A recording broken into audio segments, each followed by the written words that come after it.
nagbabalik ang inyong solar, si Solarens.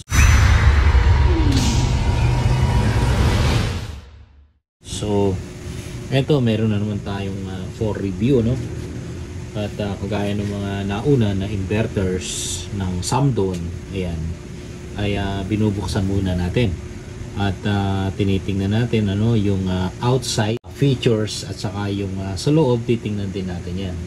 So, i-explain lang muna natin ano kung ano yung mga makikita natin na nasa labas. At kagaya nito, nakabox pa yan.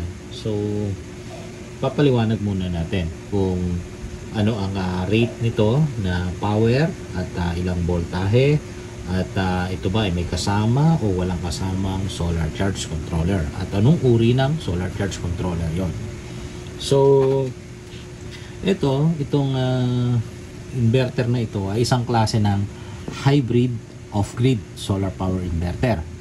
So, yung sinasabi nating hybrid off-grid ay isang uri ng inverter na pag sinabing off-grid, ang AC input nito or yung alternating current input niya ay magsisilbing charging lang. Okay? O kaya, pwede rin maging bypass yan para dumiretso dun sa AC output. So, pwede yun para gamitin ano. So dalawang purposes ano. Una ay pang-charge ng battery na dapat na bihira lang na gawin dahil nga madodoble ang gastos mo diyan at hindi practical. So dapat yan ay nagcha-charge lang gamit ang solar panels. Okay.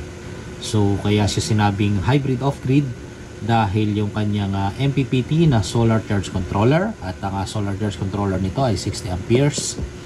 Yung MPPT SCC na yan, maximum power point tracking solar charge controller, ay nasa loob mismo ng inverter. Kaya sinabing hybrid off-grid inverter. So magkasama na yun at ipapakita ko yan mamaya sa inyo. At ito ang rated power nito, itong inverter na ito ay 3,000 watts. Okay, so itong model na ito ay ZD3024860M. Okay, so buksan na natin.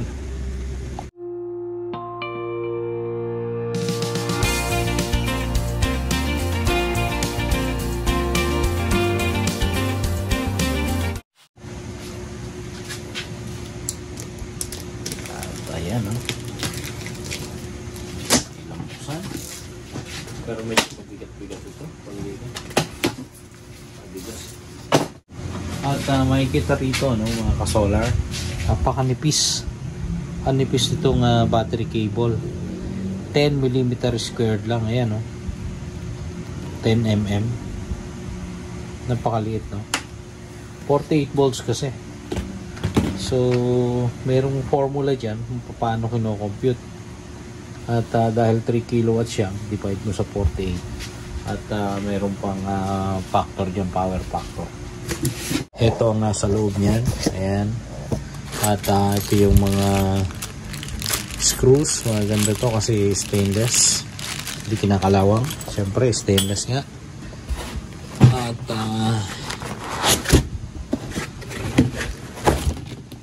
ayun, mayroong so, syempre yung manual. At very common na itong manual na to kasi mula 1000 watts hanggang 6 kilowatts na hybrid. So, isa lang ang hitsura no, ng hybrid na to. Kasi, although ito 3 kilowatts, ito ay 5 kilowatts. So, titingnan natin kung meron din siyang nakalagay dito na single pole circuit breaker para sa output at saka input. So, tanggalin ko lang muna sa box. So, ayun ano, may kasama pa rin na bracket. So, itong bracket na to, ayan, ilalagay din natin yan dito sa taas. Dito yan. So, pwede ko nang ilagay muna.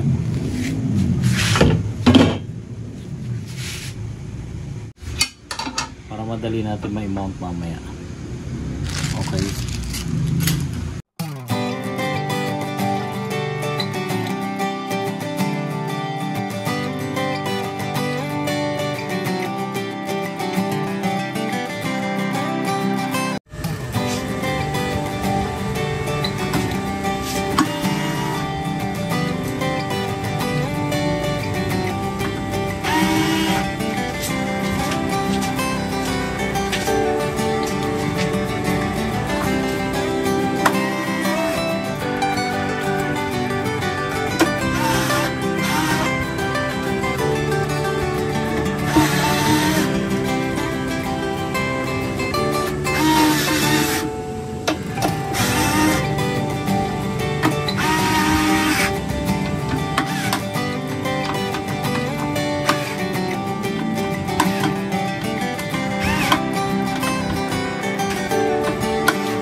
Okay, so bago natin buksan tingnan muna natin, basahin muna natin itong mga to. So na-mention ko na kanina na ang model nito ay ZDT30248-60M. So yung 60 represents amperahe ng solar charge controller kasi naka-built-in na yan. At itong inverter na to ay may rated power nga na 3,000 watts. Ayan 3 kilowatts or 3,000 watts, isa lang. At siyempre single phase ito, 60 Hz ang frequency. At ang AC output nito 220 volts.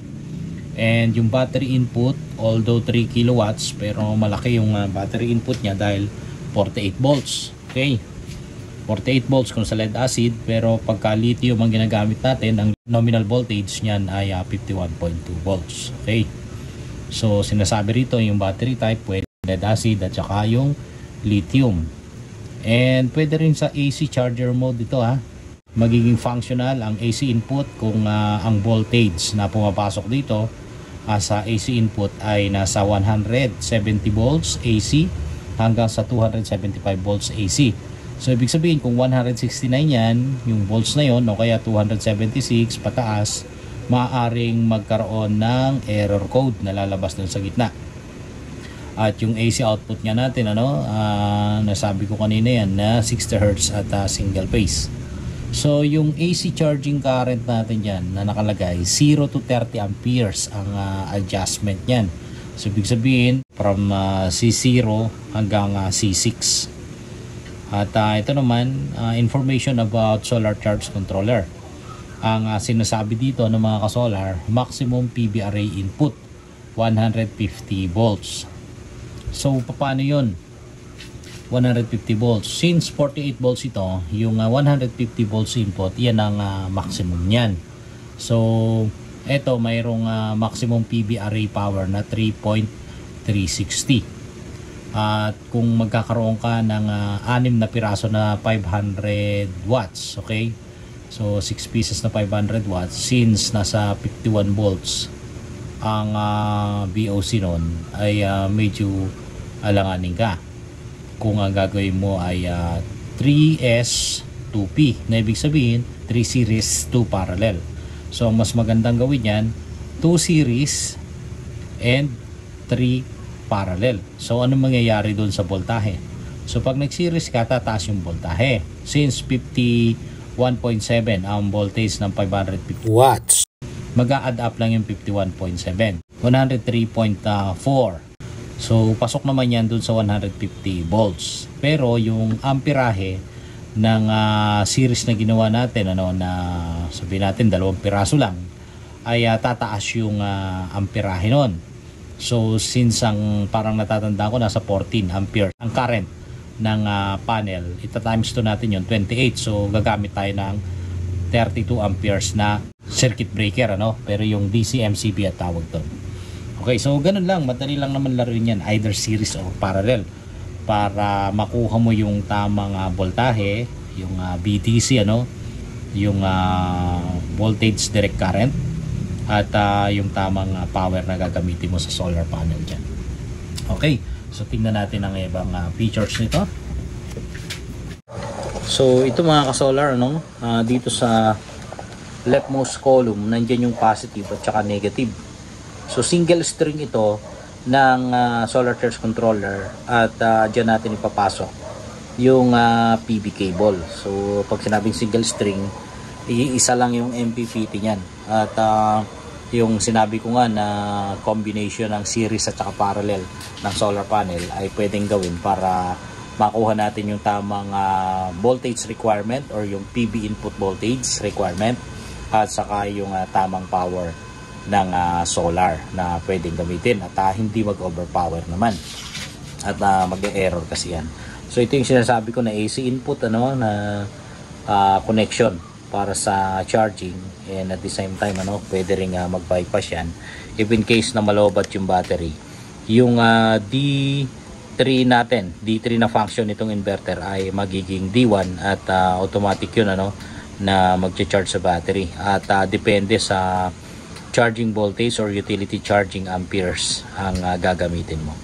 At ito naman ay sa AC output. So ang AC output niyan, yan na yung result ng conversion from DC to AC. Na ibig sabihin, kino-convert na niya yung direct current para maging alternating current na ginagamit na natin sa ating mga appliances. Okay? So merong ready ito sa Wi-Fi. Ayan, RS485. Ewan ko lang kung may nakaabang na yan na module. At ito yung negative terminal para sa battery. At ito naman yung positive terminal. So merong ground din dito. At dito kaya tatlo ito. Itong mga to, itong dalawang ito, sa dulong ito ay mga ground. Kasi so meron ding 32 amperes na parehas para sa AC output at saka AC input. Ito yung circuit breaker pero mga single pole lang ito, itong dalawang ito. So di natin magagamit, papasok ang kuryente galing sa grid pag nakababa ito. So tataas natin yan once na kailangan lang, o gagawin natin standby mode pag naka D3 ang mode nitong inverter, para hindi mag-charge at saka lang mag-charge pagka na-reach na ng inverter yung low voltage. Okay, so ito naman ay para sa output so kung ano yung product, yung result ng inversion from DC to AC. Ayan, dito yun lalabas. Okay, pero dadaan muna dyan at para makontrol. So ito na yung LCD. At ito yung page up and then arrow down. Para sa page din yan kung magsaset tayo ng parameters, ito yung mga gagamitin natin.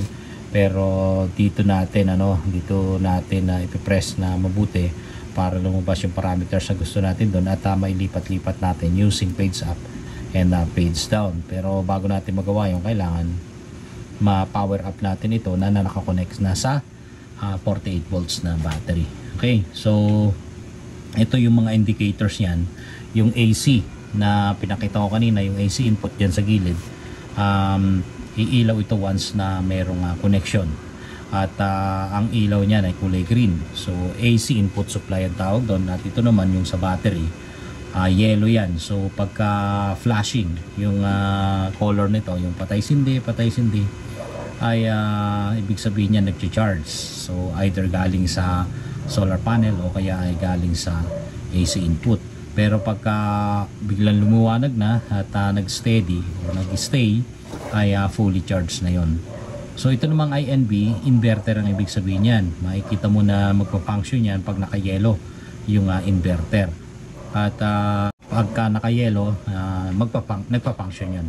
At ito, kulay red naman ito, yung dun sa fault. At pagka walang fault, magiging normal lang yan. Okay, so ito, pure sine wave and toroidal. So yung toroidal na yan, ibig sabihin, okay, ay merong transformer sa loob ito. So buksan na natin.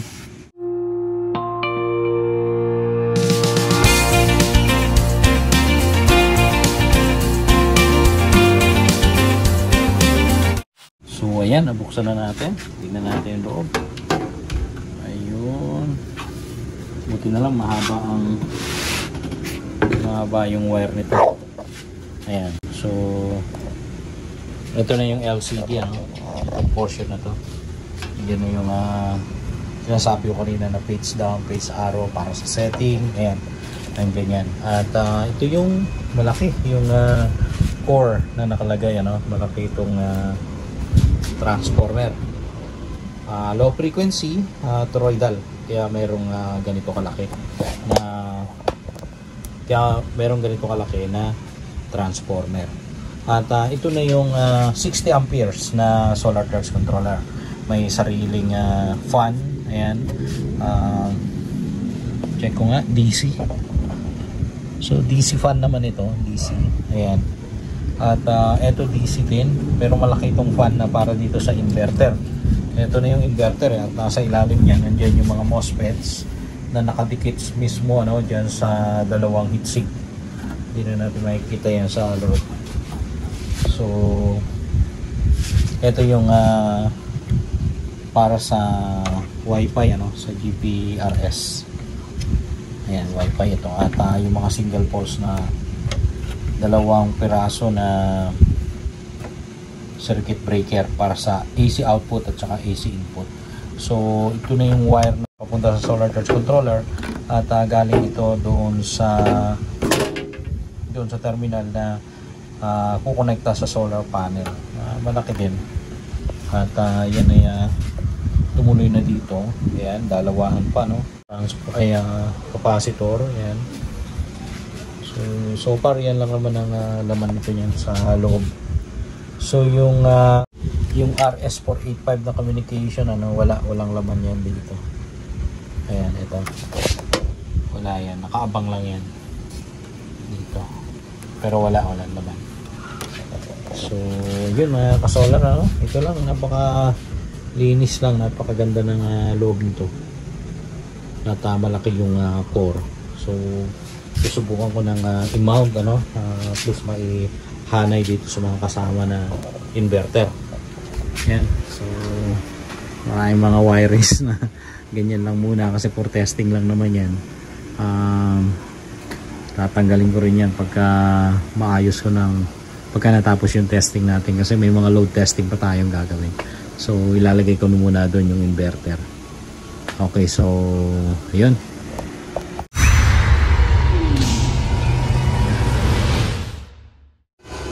So ayun lang mga ka-solar, madali lang i-mount, naglagay lang tayo ng kasi wooden lang naman to. So na-mount na natin agad. Ang next naman natin ay maglalagay tayo ng connection dito at saka yung mga controls niya, AC input, AC output at yung sa solar panel para ma-test natin. Pansamantala mga ka-solar, hindi muna natin magagawa yung parameter settings and at the same time yung load testing. At sa susunod na lang na video yan.